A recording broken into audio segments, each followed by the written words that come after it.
싱킹 브릿지 타임즈 2024년 9월 4일자를 진행하도록 하겠습니다. 구독, 좋아요 부탁드리고 필요하시면 1.5배속을 보시기 바랍니다. 바벨 대립구조에서 유의미 1과 무의미 1이라는 대립구조를 한번 표시해 봤습니다. 오늘의 주요 주제이기도 합니다. 배경은 2025년 기획재정부의 예산안 홍보 페이지를 좀 가져와 봤습니다. 오늘의 편집 내용 제목들이 되겠습니다. 돈이 이유이고 의미이다.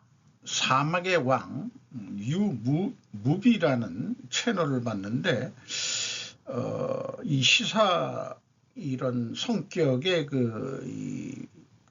싱킹 브릿지 타임즈에서 드라마 내용을 첫 한번 소개해보는 그런 가치를 좀 느꼈습니다. 돈이 아닌 의미 있는 일을 택하고 당당하게 사막을 밟으며 사무실을 나가게 된다. 정의에 대한 정의는 과연 돈에 의하여 바뀔 수 있을까? 이런 진행자의 소개말을 좀 해보고요. 이 보신 분들도 있겠지만은 무의미한 일을 시키는데도 월급 600만 원 가까이를 넣어주니까 사람들이 무의미한 일들을 끊임없이 하고 있더라, 이런 얘기고, 나중에 정의에 대한 그런 내용도 있습니다. 그래서 제가 9월 2일 날 채찍 효과 잡, 풀힙 이펙트 잡이라고 일본 기고문에서 소개한 것인데, 거기에 무의미한 일에 대한 내용들을 좀 가져와서 좀 표현을 해 봤습니다. 현대가 무의미한 일들을 하는 이상한 구조를 가지고 있다, 이런 건데 9월 2일 날 나름대로 제가 원인과 해결책, 대안, 이런 것들을 소개한 바가 있습니다. 요거는 개인적인 입장이기도 합니다. 건강 수명 세대의 의미 있는 일은 무엇일까? 저한테 묻고 싶은 그런 거고, 자문자답을 하고 싶은 내용입니다. 자본주의 사회에서 태어나고 생을 살고 있다. 자본주의 사회든 공산주의 사회든 아마도 일하는 사람들은 모두 생산성에 세뇌되어 있었다. 생산성이란 것을 간단히 얘기하면 수익 나누기 비용입니다. 또는 아웃풋분의 인풋라고 얘기를 해볼 수도 있고요. 그래서 영어로 표현하면 이 정도 되지 않겠냐, 이렇게 생각을 해보고, 배운 것은 일을 해서 돈을 번다는 것이다. 그래서 돈을 번다는 목적에서 일은 의미는 저한테 부여가 됐었어요. 생존이라는 게 싱킹 브릿지 타임즈의 또 주요 주제이기 때문에 생존이 가능하다면은 어떤 일이라도 저는 의미 있는 일이다. 저는 그렇게 인생을 살아왔다고 생각을 합니다. 앞서 사막의 왕과 피라미드 구조 발생에 따른 무의미한 일이 영화, 뉴스 기사로도 나왔다. 정치, 경제, 사회 등 모든 분야에서 특히 정치적 이념, 이데올로기로 양극화시키는 것도 근본 목적은 돈이 이유이고 의미이다. 저는 요즘 그렇게 판단을 하고 있습니다. 좌파들이 반일 프레임과 환경운동 등은 표면상의 명분일 뿐이고 화장질이며 돈이 전국적인 목적으로 해석돼야만 한다. 이런 생각을 지울 수가 없어요. 나를 보수라고 지칭하는 자에게 네가 너무 왼쪽으로 갔기 때문이라고 저는 말해준 적이 있습니다. 우파는 돈이 이유이고 의미이다라는 것에 대해서 명분으로 화장질 하지는 않을 것 같습니다.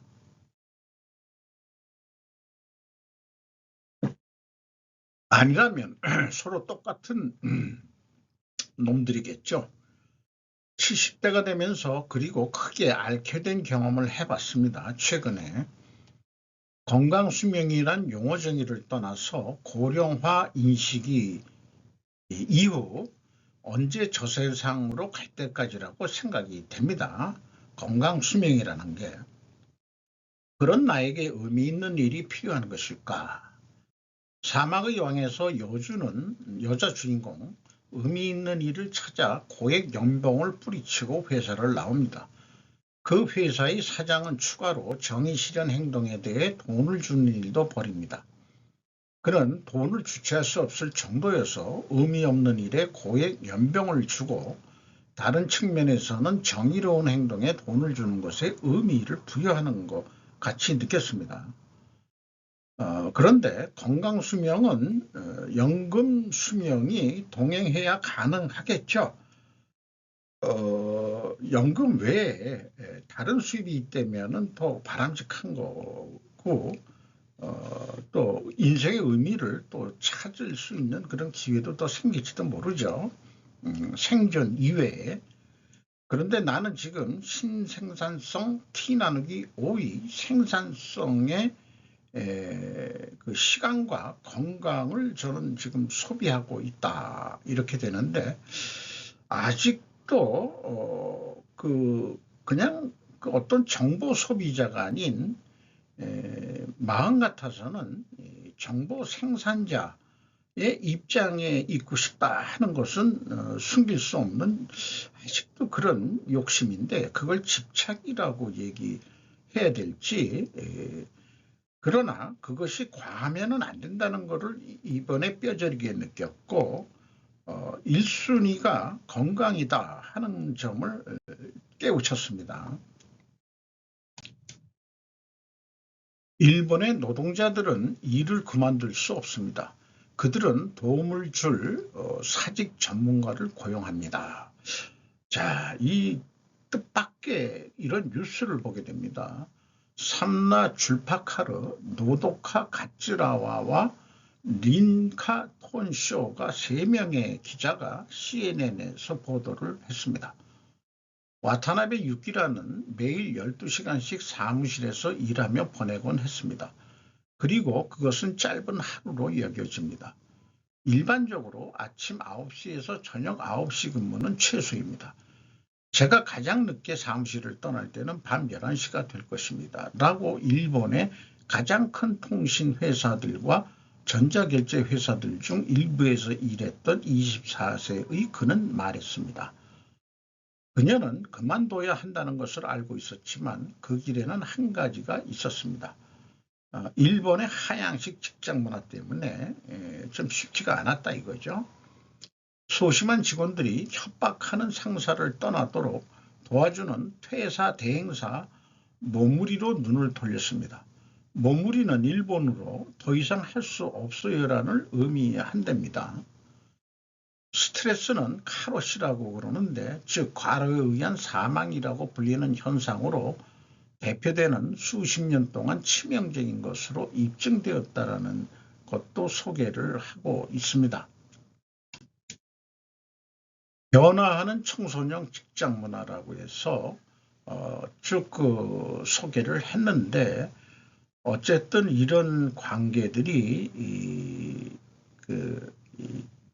인구가 감소하면서 솔직히 이제 뭐 하루에 12시간이라는 데서 젊은이들이 일하고 싶지는 않은데 퇴사할 때도 퇴직금을 받으려니까 사직서가 수리돼야만 가능한 거니까 그래서 이제 그 퇴사 대행업자한테 맡겨가지고 일을 처리한다. 우리는 솔직히 우리의 사임 대행 서비스가 사회에서 사라져야 한다고 생각하며 그것을 희망합니다. 우리는 사람들이 그들의 상사에게 직접 말할 수 있다면 가장 좋다고 생각하지만 우리 고객들의 공포스러운 이야기를 들어보면 저는 우리 사업이 곧 사라질 것이라고 생각하지 않습니다라고 이 머무리 그 대행사의 이 책임자가 얘기를 이렇게 하는 것을 인용했습니다. 일단 머무리는 두 번째 퇴사를 원하는 사람들을 위해 50% 할인도 제공한답니다. 한번 이용한 이 젊은 세대들은 두 번째 옮긴데도 결국 마찬가지더라 그러면은 또 이용을 하게 된다 이게요. 이런 표현을 생각을 해보게 됩니다. 인구 감소에 따라 의미 있는 일을 찾는 세대가 늘고 있다. 이런 게 이제 세상의 변화가 아니겠느냐. 아까 제가 건강 수명에 의미 있는 일이 있을까라는 것은 제 같은 나이에서야 하는 얘기고 젊은 세대들은 좀 틀리겠죠. 이제 미래 세대를 책임지는 살아가야 될 사람들이기 때문에 그들이 이렇게 변하고 있다는 겁니다. 그게 우리나라 사막의 왕이라는 드라마에서도 그것을 표현을 한 것 같고요. 미국 영화에서 유명한 조지 클루니라는 배우가 있습니다.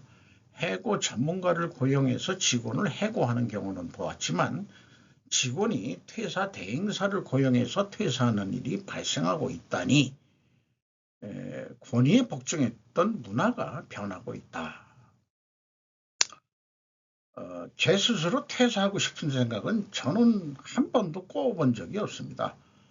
그냥 평생 직장이라고 생각해가지고 한 직장에서만 30년을 근무했으면은 좀 일찍 들어갔기 때문에 50대 초반에 그 사장이 직접 전화해서 그때 이제 분위기가 명퇴 이런 것들이 이제 유행했던 그런 시절들이기 때문에 사장이 나한테 전화 올 일이 없는데 전화가 오는데 버벅대더라고요. 김 부장 묻지도 따지지도 않고 무슨 말씀 하시려는 건지 알았습니다. 그 공장에 그때 있었는데 올라가서 하직 인사 드리고 퇴사하겠습니다. 라고 말하고 그 다음날 바로 올라가서 퇴사 하직 인사를 하니까 하는 얘기가 아니 이 사람아 그 온다 그러면 온다고 얘기를 하고 이제 갑자기 이렇게 오면은 나보고 어떡하란 얘기야. 그러더니 하는 얘기가 저기 그냥 퇴직금 받고 나갈래 아니면은 한 지금까지 받던 돈의 한 80%만 받고 1년 동안 그냥 감사실에서 일도 하지 말고 그냥 출퇴근만 해. 저 같은 사람을 30년 충성맨을 이게 뭐 임원은 시킬 생각은 없고 나이는 먹었고 나가는 줘야 되겠고 그러니까 그냥 놀면서 1년 동안 다녀본 적이 있습니다. 자, 좀 괜히 여기에서 시간을 큰 것 같긴 합니다만 의미 있는 거를 좀 취급하고 있다. 저는 지금 그렇게 생각합니다. 여기에 좀 관련한 얘기도 될 것 같습니다만은 인생 100년 시대 참기만 하고 살기에는 너무 길어. 55세에 창업한 블로그 웃음에 60대부터를 황금기로 만드는 인생의 재고 정리. 재고 정리라는 용어를 제가 참 재고의 편집점을 보이고 있는데 이런 표현을 쓰네요. 일본은 한자로 다른 용어입니다만은 번역은 이게 재고라는 뜻이 맞는 것 같습니다. 이런 내용들이 참 마음에 와닿는 표현들인 것 같습니다. 지금까지 되팔아 내 자산 털자. AI 시대에 요구되는 건 그런 안 되는 저라도 창업할 수 있었습니다. 그리고 중요한 것은 이 길이 아니다라고 이 길이 아닌가벼 이렇게 깨달은 것도 중요한 열쇠다. 나다움을 파는 시대가 왔다는 것. 이제는 누구나 나 다 자신답지 않은 길이 아니라 자신이 잘하는 일로 사회에 나가길 바란다고 추천하고 있습니다. 이 사람이 55세에 블로거로 창업을 했는데 나름대로 수입이 있는 것 같으니까 책까지 쓰고 기고까지 하는 것 같아요. 재고의 목적에서는 그것을 위해서 무엇을 해야 하는가 하면 우선은 태어나서 지금까지의 인생을 재고 조사할 필요가 있다. 이 재고의 목적은 인생에 있어서 무의식 중에 안고 있는 부채를 내려놓는 것이다. 이렇게 얘기하고 있고, 자산이라고 하면 내일의 에너지가 되는 호기심 씨앗 등이라고 얘기할 수 있겠고, 부채라 그러면은 스트레스를 안아버리는 환경이나 인간관계, 자신의 가능성을 따버리는 마이너스의 사고나 건강을 해치는 나쁜 습관 등, 이거 뭐 저한테도 많이 해당하는데, 이제 나이가 먹으니까는 뭐 인간관계도 많이 멀어진 것도 많죠. 옛날에 뭐 친구라고 해서 자주 만났지만은 만나서 소비만 할 수 있는 어떤 경제력 이런 등등도 생각하니까 자꾸 적게 만나게 되고, 저한테는요 건강을 해치는 나쁜 습관 등 요게 이제 좀 부채로서 다가옵니다. 공격의 자세로 살아보다 인생 100년 시대 제약과 인내만으로 살아가기에는 너무 길지 않습니까? 라고 그래서 필요하다면은 연금을 얼마나 받을지는 모르지만은 연금 더하기 10만행 정도 수입이 있는 자신이 된다는 목표를 설정하면 좋을지도 모릅니다. 라고 소개를 마치고 있습니다. 저도 연금만 가지고 산다 그러면은 아주 두 식구지만은 우리나라 연금 수준이 그것만 가지고 산다 그러면은 아주 빡빡한 게는 마찬가지일 겁니다. 나름대로 뭔가 이 고정적으로 들어오는 수입 구조를 만들어 놓는 것이 중요하다고 생각하고, 저로서는 그것을 만들긴 했는데 아예 그냥 저는 평생 동반자인 우리 어부인의 수입으로 잡는 것으로 아예 그냥 그렇게 일찍 판단을 했어요. 그래서 재산을 반으로 나눴습니다. 그런 방법도 미리 좀 해봤습니다. 어쨌든 지금 나이에 그러면은 이 사람이 추천하는 선 정도는 되겠는데, 더 이상의 욕심은 이제 좀 버리고 욕심을 내고 싶지는 않다. 요즘에 그런 생각이 들어갑니다. 그것도 최근에 한번 건강을 크게 알아보니까 더더욱 그런데, 이제 나이가 먹으면은 병원비를 많이 다른 데 쓰기보다는 병원비가 많이 들어갈 것 같습니다. 그런 돈들을 좀 모아야 되지 않겠냐 이런 생각이 좀 들어가요. 2025년 예산안 핵심 사업 살펴보니 내 삶에 도움이 되는 8가지인데, 이게 기획재정부 홈페이지에서도 궁금한 게, 이게 검색을 해서 간신히 찾았습니다만은, 아니 전체 예산 금액부터 알려주고서 내역에 들어가야 되는데 부분적인 것들만 그냥 나열하는데 그쳤어요. 그래서 검색을 해보니까 내년도 우리 정부 예산이 677.4조 원입니다. 2024년도는 656.6조 원으로 마감이 될 것 같습니다. 그래서 3.2% 예산 진행을 했다고 합니다. 사회적 약자 맞춤 지원, 저출생 대응 등 초점한다. 윤 대통령 어려운 분들 두텁게 지원한다. 앞으로도 약자 복지 기조 계속 이어갈 것. 구체적으로는 더 나은 내일을 위한 약자 복지, 경제 활력 확산, 미래 준비하는 체질 개선, 안전한 사회 글로벌 중추 외교 등 4대 분야에 집중적으로 투자한다. 이렇게 돼 있어요. 여기에 그 약자라는 표현이 나와 있습니다만은 내년도부터 우리가 초고령 사회로 들어간다는데 정작 초고령 사회에 대한 예산은 대응하지 못하는 그런 느낌을 받습니다. 내 삶에 도움이 되는 8가지라는 것은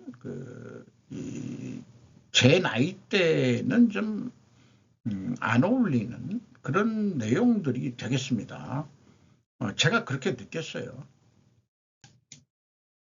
차이나타운 같은 제주 간판 음식 직원도 중국인 맞춰야 장사돼. 이 제목으로 보면은 조금 공격적인 제목이 되죠. 아니나 다를까 김병건 기자가 조선일보에서 보도를 했습니다. 보건약국이라고 되어 있는데 보자가 맞죠? 보물할 때 보자 맞는 것 같은데 이게 중국식 한자로 이렇게 한글이 아니고 이런 식으로 하고 여기에 있는 사람들도 중국인 관광객으로 소개가 되어 있습니다. 그리고 중국인들이 작년에 41만 5,300명 정도 제주도 왔는데 올해 68만 8천 명 6월까지 굉장히 많이 들어오고 있다 이런 얘기예요. 그리고 한국인 관광객은 2023년도에 많이도 갔네. 1266만 명. 그런데 이제 2024년에 6월까지 592만 한 반 정도로 뚝 떨어졌습니다. 그러면 연말까지 가더라도 작년만큼은 안 될 것 같네요. 그런데 결론은 올해 6월 달까지 한국인이 그래도 592만 명, 중국인은 68만 명이면 그렇게 많은 것 같지도 않지만은 한국인 10명당 1.1명꼴인 중국 관광객들로 비유해 볼 수 있을 것 같네요. 그런데 이제 우리도 많이 인식을 하고 있지만은 바가지 요금인 제주도를 피해 한국인들은 일본으로 관광 여행을 요즘 많이들 가고 있죠. 올해 일본에만 1,몇백만 명이 간다고 그러는데 우리가 5천만 명이면은 적어도 5명 중에 1명은 일본을 갔다 온다. 이렇게 이제 봤습니다. 물론 일본의 엔화가 싸져가지고 그런 것도 있겠죠. 이런 뉴스 좀 의미가 있는데 저는 제주도 특별자치도를 만든 정치적인 방법이 잘못됐다고 생각합니다. 이런 질문을 그래서 제가 던져보게 돼요. 만약 중국이 대만이 아닌 제주도를 침공한다면 그러면 이미 먹힌 거나 다름없는 것 아니냐. 5명 중에 10명 중에 10명 중에 한 1.1명꼴인데 10%가 넘죠. 그 정도 간첩이라고 10명 중에 한 놈은 간첩이다라고 또 비유도 해볼 수 있지 않겠냐. 왜냐하면 친중 매국노들이 이미 제주 땅을 팔아먹었다고 이렇게 해석을 해야 될 것 같아요. 격차 해소, 차이는 좁히고 기회는 넓히겠습니다. 어느 프랭카드를 보고서 제가 소개를 하는 건데 상기 표현은 여당의 구호일까 야당의 구호일까라고 묻고 질문을 던져보고 싶습니다. 한국인들은 중국의 특정 지역을 상호 균등의 원칙으로 무비자 입국을 할 수 있느냐 이걸 검색해 보면은 실질적으로 그렇게 교육을 많이 하고 있으면서도 정작 중국은 공식적으로는 비자 없이는 여행을 갈 수가 없는 데입니다. 그런데 제주도 도지사를 했던 언제부터인지 무비자 입국으로 해가지고 아주 그냥 제주도를 망가뜨린 것 같은 그런 기분이 들어가게 만들고 있습니다. 그래서 많이들 얘기 나오겠지만은 부동산 구입은 더더욱 불평등하죠. 중국인들은 제주도 땅을 쉽게 취득할 수 있는데 한국인은 중국 땅을 살 수 없습니다. 죽이긴 소유 땅을 강제 매각시키는 법을 만들어야 한다라는 주장도 나오고 있습니다. 일본에서도 그런 여론이 일어나고 있죠. 요거는 그 대한민국 여권 소지자에 대한 얘기인데, 여기 그 나무위키에서 보면은 한국인의 입장에서 관광 목적의 방문에도 비자 신청이 필요한 나라는 사실상 중국뿐이다. 그러니까 이것은 상호 호혜 원칙에 위배되는 국제 외교 관례상 이런 거야말로 굴욕애고인데, 이 좌파 그 애들은 대일 관계만 굴욕외교라고 얘기를 하고, 제주도 이런 거에 대해서는 전혀 입을 다물고 있는 애들이에요. 그 친중 아새끼들이 너무 많은 게 또 정치인들도 그게 문제인 것 같습니다. 이러한 상황에 아주 재미있는 발언이 나왔어요. 중국이 대만을 원한다면 러시아로부터 땅도 되찾아야 한다고 대통령은 말합니다.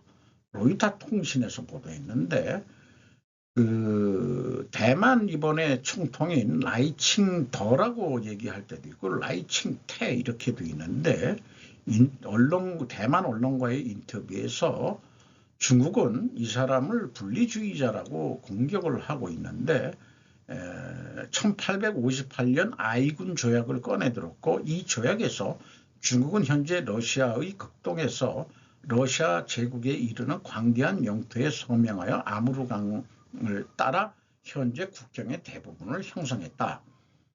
이것은 또 다른 불평등한 조약으로 대만을 일본에게 넘겨주었고, 청나라는 1945년 2차 세계대전이 끝나자 중화민국 정부에 넘겨줬고, 마오쩌둥의 공산주의들과의 국공내전에서 패한 후 4년 후 대만으로 도망갔죠.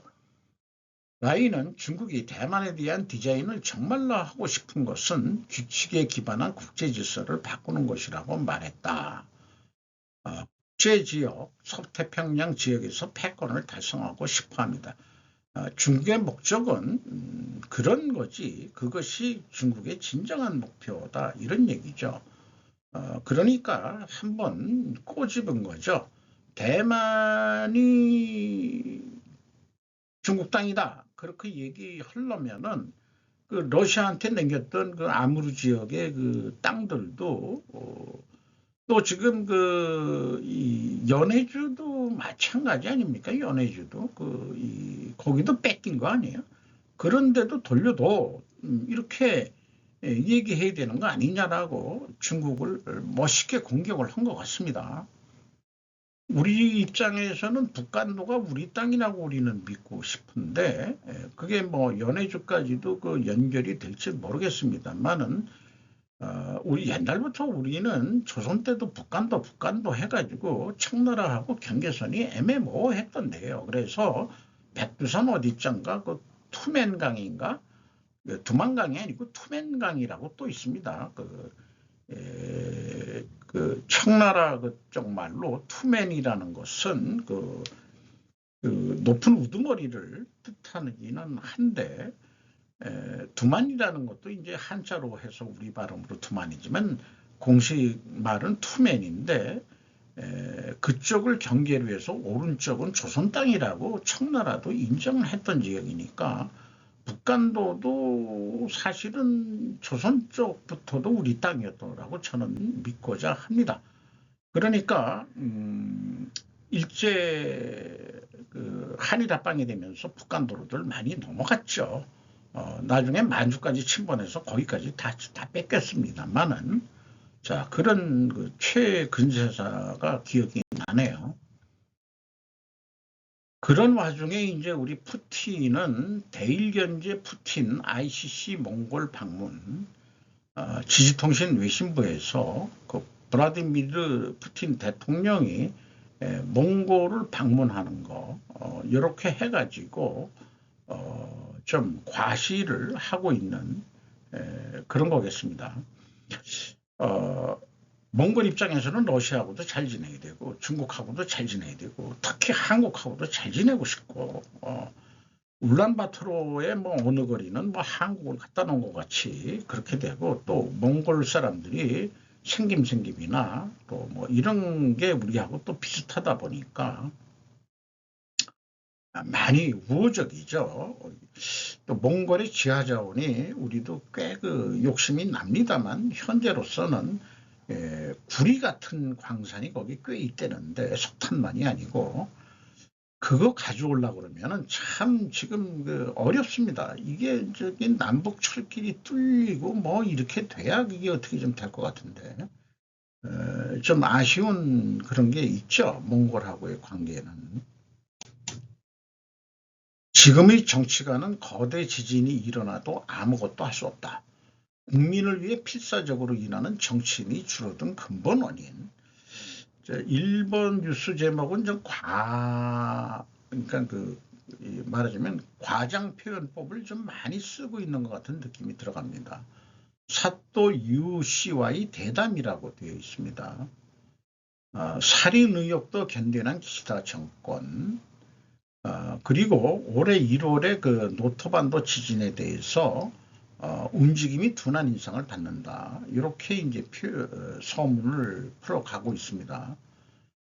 기시다 정권은 그 깊은 심해와 비슷하다고 생각한다.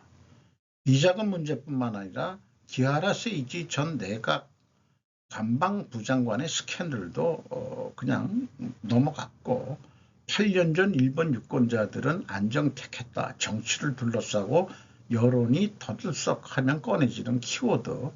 이때는 선거권이 18세 이상으로 인하된 최초의 국정선거로 정수의 절반이 개선됐었다. 자민당과 그 공명당일 거예요. 자공의 대항 세력 지지받을 수 있을까? 구미에서도 우파 신세력이 생겨나고 있고 머리각게 사쿠라는 풍화되어 간다. 이게 머리각게 사쿠라라는 무슨 사건이 있었는데 이게 이제 아베 정권 때 그 모리모토 학원 문제가 있고 각계 학원 문제 뭐 이런 거에 대해서 얘기 나왔지만은 유가무가 그냥 그냥 슥슥 그냥 넘어갔다 이게요. 그래서 정치인의 허리를 약화시킨 것은 자민당의 공천제도 때문이 아니냐. 이게 그 소선구제의 앞에라기보다는 의도하지 않는 그 결과가 좀 말하자면은 굵직한 정치인이 안 나오게 되는 그런 거 아니겠느냐. 그래서 재앙 때야말로 정치인의 솜씨를 보여줄 터인데 그러나 13년이 지난 지금 정치인과 지역 선거구 연결은 희박해졌고 정치인 자신도 무관심해졌다 이렇게 얘기를 하고 있네요. 이게 공천권을 중앙당이 가지고 있으면은 우리나라도 마찬가지입니다만은 그냥 거수기 만드는 거로 끝나고 완전히 공천권으로 여당이든 야당이든 권력을 잡는 그런 형태가 되는 것 같기도 합니다. 연속되는 얘기인데 대담은 작가 전 외무성 주임 분석관인 사토유와 호세이 대학 법학부 교수 야마구치 지히로의 두 사람의 대화 내용입니다. 폭력적인 아우라를 가진 정치인이 사라졌다라고 얘기를 하고 있고 말도 안 하고 살 것 없는 자민당 의원들이라고 얘기를 하고 있습니다. 이는 정치인으로서 유권자의 마음이 되어 생각할 수 없는 것과 동렬이며 그런 사람이 외국인과 국익을 건 협상을 할 수 있다고는 생각되지 않습니다라고 아주 비하 발언을 아주 평가절하를 시켜서 하고 있습니다. 이 세 사람이 실질적인 어떤 권력층인 것 같은데 여기 왼쪽에 있는 사람이 모태기 이 사람이 이제 아소파 기시다파 모태기파 이렇게 되어 있죠. 요거 찍혔을 때가 8월 20일 날 찍은 것만인데 경제재생이라고 이렇게 포스터를 만들어져 있네요.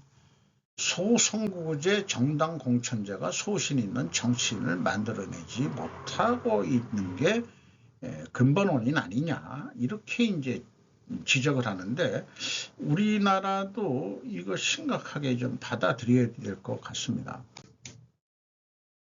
현대차그룹, 한미일 경제대화 후원, 정의선 회장 등 참석. 최수진 기자가 한국경제에서 보도를 했습니다. 오늘 한미일 정책의 주요 리더가 회동하는데 약 100명이 참석하고 우드로 윌슨 센터 등 유럽 싱크탱크가 주관해서 하는데 후원은 현대차그룹이 한답니다. 이게 작년에 샌프란시스코에서 1회째 열렸는데 이번에 한국에서 2회째 열린다고 하네요. 정책의 리더들, 한미일 그 3국의 정책의 리더들이 민주주의와 공동번영을 위한 다각적인 기회 발굴, 경제 발전 및 국가 안보 등 포괄적인 상호 이익 확대 방안, 그렇죠? 한미일 동맹 차원에서 하는 것 같습니다. 경제적 번영, 국제안보, 정보 시스템 공유 가치를 굳건히지키는 길이라는 취지로 작년에 열렸고 샌프란시스코에서 요거 약자로는 TED라고 그러네요. Trilateral Executive Dialogue라고 되어 있네요. 우드로 윌슨 센터, 허드슨 연구소, 21세기 정책연구소, 인도태평양 포럼, 동아시아 재단 등 5개의 국제적인 유력 싱크탱크의 공동주관으로 진행된다 소개를 하고 있네요. 여기에 이번 행사에서는 전략적 무역 및 투자, 에너지 협력, 자유롭고 개방된 인도태평양을 위한 기술과 민간 부분의 역할 등을 주제로 세션과 대담이 진행된다. 내일쯤 뉴스들이 좀 나올 것 같긴 하네요. 좋은 얘기들 했겠죠. 그 포럼 전에 빌 해커티 미국 상원의원은 지금은 어느 때보다도 한미일 3국이 경제 외교 전략적 관계를 지속해서 강화하는 것이 필수적이라며 이번 한미일 경제대화를 후원한 정의선 현대차그룹 회장의 리더십에 감사를 표한다. 돈을 대주면 다 좋아라 하는 거죠. 그리고 이번에 느끼는 것은 류진 풍산그룹 회장의 역할론도 지대할 것으로 보입니다. 기사 내용에는 류진 회장도 언급되어 있습니다.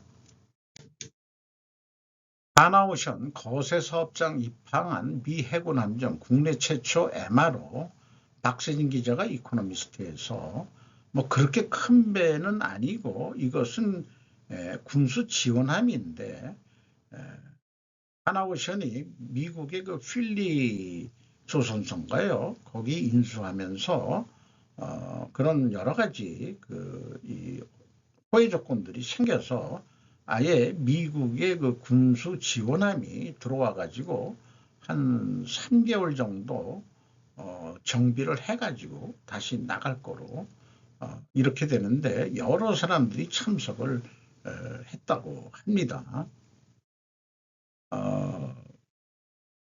우리나라가 대형 항공모함은 아니더라도 항공모함이 필요한 날이 오지 않을까 그런 생각도 좀 해보게 됩니다. 과연 우리가 항공모함이 필요하느냐? 일본 하나 있다고인가 그렇게 들은 것 같은데 일본은 2차 대전에 미국보다도 먼저 좀 약간 수준은 떨어지지만 나무 갑판을 만든 항공모함을 최초로 만들었다니까 항공모함의 원조는 사실은 일본이죠. 저 진주만을 침공해야 되니까 멀리 항공모함이 가서 비행기가 오래 많이 가질 않으니까 항공모함에서 떠가지고 진주만을 공격을 한 거죠. 그러니까 항공모함은 먼 거리에 있는 적을 공격하기 위해서 해양 먼 길을 가야 되니까 우리가 그렇게 먼 데까지 갈 일이 있겠냐. 중국 애들은 먼 데 갈 일이 있습니까? 그러면은 자관 그것도 경쟁이라면 경쟁일 것 같은데 어쨌든 이런 미국의 해군 그 함정들을 그 수리소부터 시작한다는 것은 고무적이라고 할 수 있을 것 같습니다. 한 불가리아와 원전 에너지 협력 확대한다. MOU 체결을 했답니다. 이신혜 기자가 조선비제에서 했는데 한주도 CFE 이니시어티브에 대한 불가리아 측 지지도 요청 이렇게 해서 불가리아하고도 우리가 좀 원전 및 에너지 이런 데도 좀 협력을 하자. 체커 원전도 전 웨스팅하우스 그 미국 그 웨스팅하우스 애들한테 뭐 우리가 좀 돈 많이 먹을 생각하지 말고 좀 돈 좀 먹으라고 주고 원천 기술이 거기라고 그런다면은 협상 잘해서 너희들은 그 낚기도 잘못 맞추지 않냐. 우리가 지금 그런 거 잘하지 않냐. 그러니까 협상을 잘해가지고 우리가 체코 원전도 먹었으면 좋겠습니다. 문정부 탈원전하려 수요 축소, 올해 원전 4기분 오차. 박성호 기자가 조선비지에서 보도했는데 문정부 올해 수요가 93.5 기가와트를 예상했는데 실제 올해 97.1 기가와트가 소요가 된다. 그래서 맨 밑에 보면은 전력 수요를 과소 예측하는 이유는 시간이 지나서 전력 부족이 예상되면은 쉽게 공급할 수 있는 LNG나 신재생 에너지로 때우기 위한 속셈이 보인다. 이렇게 해서 탈원전을 했다. 이놈들이. 이런 얘기인 것 같습니다. 이거 두 번째 시리즈로 계속 나올 텐데 지금 그 원자력을 좀 더 강화해야 된다는데 원자력 발전을 아직도 그 RE100인가 그거 타령하는 애들이 꽤 많아요. RE100 때문에 유럽은 저는 망했다고 봅니다. 중국 잠재적인 새로운 칩 억제에 대한 일본의 보복 경고 블룸버그에서 보도했습니다. 중국이 칩만 가는 게 아니고 칩 때문에 그런 게 아니고 반도체 제조 장비 수출을 23종에 제한하기 시작했으니까 여기에 대해서 이제 중국이 경고를 했다. 한국에 대해서는 왜 조용한가? 제조 장비가 아니라서 오늘 뉴스 어디 언뜻 보니까 규제가 더 심해질 것 같으니까 한국에다가 4.4조 엔인가 그거를 후닥닥 사버렸다는 그런 뉴스도 일본 측에서 뜬 것 같습니다. 돈 못 벌고 쓸 돈도 없어 동력 떨어지는 한국 경제. 이거 일본판인데 이승연 기자라기보다도 경제 에디터라고 되어 있네요. 가계가 벌어 쓰고 남은 여유자금, 즉 흑자액이 계속 줄고 있다는 통계, 무려 2년 8분기 연속 물가를 고려한 실질소득이 사실상 거의 늘지 않은 것이 첫 번째 이유고 이자와 세금 등 비소비 지출 증가가 흑자 감소에 주된 이유다. 수출이 크게 늘어난 대기업 등 이런 것도 있긴 있지만은 평균적으로 남는 돈이 줄어들었다면 중산층이나 저소득층의 고통이 더 커졌을 것으로 쉽게 짐작할 수 있다. 이게 제가 스루프 타임즈라고 처음 시작했다가 최근에는 싱킹 브리지 타임즈라고 했습니다만은 이게 한국이 저성장 구조로 이제 간다. 그거는 어떻게 벗어날 수 있을지는 이제 과제긴 하지만은 이제 이렇게 주요 언론에서도 이런 다 취급을 하죠. 당연히 금리를 낮춰야 하는데 한국은행은 부동산 가격 상승 부담 때문에 미루고 있다. 정부는 관치라는 비판 속에서도 뒤늦게 주택담보대출 옥죄기에 나섰지만 과연 집값 상승을 막을 수 있을지는 의문이다. 한편 미래성장 동력에 대한 의문도 나온다. 지금 반도체 하나만 가지고 되겠느냐 뭐 이런 얘기고요. 그리고 그 반도체 산업 진흥에 자금을 투입하는데도 정치권이 관련 법안들을 제때 처리하지 못하고 있다. 전력 문제도 그렇고요. 내수는 침체되고 가계의 여유 자금은 줄어드는데 나름대로 성장을 이끌던 수출도 어려워지는 암담한 현실을 벗어나려면 보다 적극적인 정책이 필요해 보인다 했는데, 이건 뭐 계속 끊임없는 주제일 것 같습니다. 방산 쪽에 좀 기대를 좀 걸어보아야 될 것 같기도 하고, 반도체 계속 잘 나가야 되고, 또 이 자동차, 현대차도 잘 나가야 되고, 뭐 다른 업종도 괜찮아야 되겠습니다만은, 중국이 과잉 생산을 해서 덤핑 수출을 지속하는 한 계속 우리는 피해를 볼 것 같습니다. 지적질보다는 대안제시 컬럼을 좀 보고 싶다 하는 생각은 들어가요. 여기에서 왜냐하면 적극적인 정책이 필요로 보인다 그렇게 됐는데, 원전 수주 정도 가지고는 안 되죠. 그거는 좀 시간도 오래 걸리고 효과가 나오려면 또 오래 걸리고 그런 거기 때문에, 우리 그 국민들이 이 수출을 기업들이 많이 해서 또 그게 무역이든 비무역적이든 벌어들인 외화 낙수 효과가 있어야 우리가 그 소비 지출이 좀 늘어날 텐데, 뭐 제 개인 자신도 소비를 줄일 수밖에 없는 상황이 되다 보니까, 뭐 건강 수명 세대도 그럴지인데 젊은 돈 버는 사람들은 더더욱 그렇겠죠. 그렇게 좀 생각이 들어가네요. JP 모건 연준의 금리 인하가 임박했음에도 불구하고 암호화폐 강세장에 베팅하지 마세요. 뭐 전문적인 암호화폐 이런 거는 제가 잘 모르기 때문에 이것은 한번 읽어봐 주시는 거로 그냥 해 주셨으면 좋겠네요. 화면을 정지해서. 두 번째, 앞에 이 전기가 미래다. 두 번째, 정치 셈법의 한전적자 능동이 기업은 부담수. 제가 스루풋 회계로 그 한국전력공사 그 분석 소개를 했습니다만은, 재생에너지 때문에 원자력을 줄였고 그런 거 다 했기 때문에 실제 원전 단가가 제일 쌉니다. 그런 거를 왜 안 하는지. 지금 전력료가 올라가지고 쭉 여기 소개를 한 거 보면은 기업들이 한국을 떠나려고 한다. 전기료가 너무 올라가지고. 제가 있던 회사도 그 전기를 1년에 쓰는 양이 제주도만큼 쓴다는 그런, 부풀려졌는 건지 모르지만은 한 회사에 쓰는 전기가 제주도 1년 쓰는 거하고 맞먹는다. 1년 쓰는 게. 그런 것까지 소문이 난 적이 있어요. 무슨 업종이라고 굳이 말씀은 안 드리겠습니다만은, 결론은 열병합발전소 만들어가지고 독과점이니까 그걸 한전에 팔아서 다시 사는 방식으로 하는데 우리가 싸게 생산을 해야 되는 거죠.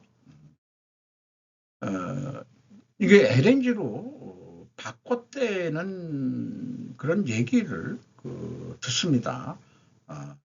옛날에는 코를 수입해다가 했었는데 결국은 환경 뭐 이런 거로 하니까 LNG를 수입을 해가지고 열병합발전을 돌려서 전기를 어느 정도 충당을 한다. 그렇게도 했는데 모든 기업이 다 자가발전소 만들 수는 없는 거 아니에요. 그런 입지가 돼야 되고 그런 데기 때문에 정한 원자력이 계속 잘 나가야 될 것 같습니다. 대안은 분명 원자력임에도 좌파 환경론자들은 아직도 아리백에 매달려 있는 꼴들을 많이 봅니다. 아리백을 니들이 알아? 이렇게 하면서 우스갯소리를 하는 야당 정치인을 봤는데, 그 웃기는 얘기 하지 말라 그래라. 유럽이 이거 가지고 망했다. 국력도 약해졌다. 이런 거 얘기를 소개를 하고자 합니다. 여기에 이제 많이 힘들어하는 회사들, OCI 홀딩스, SK 넥실리스, 롯데 에너지 메터리얼 이런데, 삼성전자, 현대차, LG 에너지 솔루션 이런 데에서도 그 전기료가 싼 텍사스주, 조지아주에 한국의 절반 수준도 안 된답니다. 그러니까 공장을 미국으로 막 옮기고 전기가 싼 그러니까 원자력 발전 안 하는 게 매국 행위가 된 거죠. 결국은 그렇게 생각이 들어갑니다. 마치도록 하겠습니다. 감사합니다.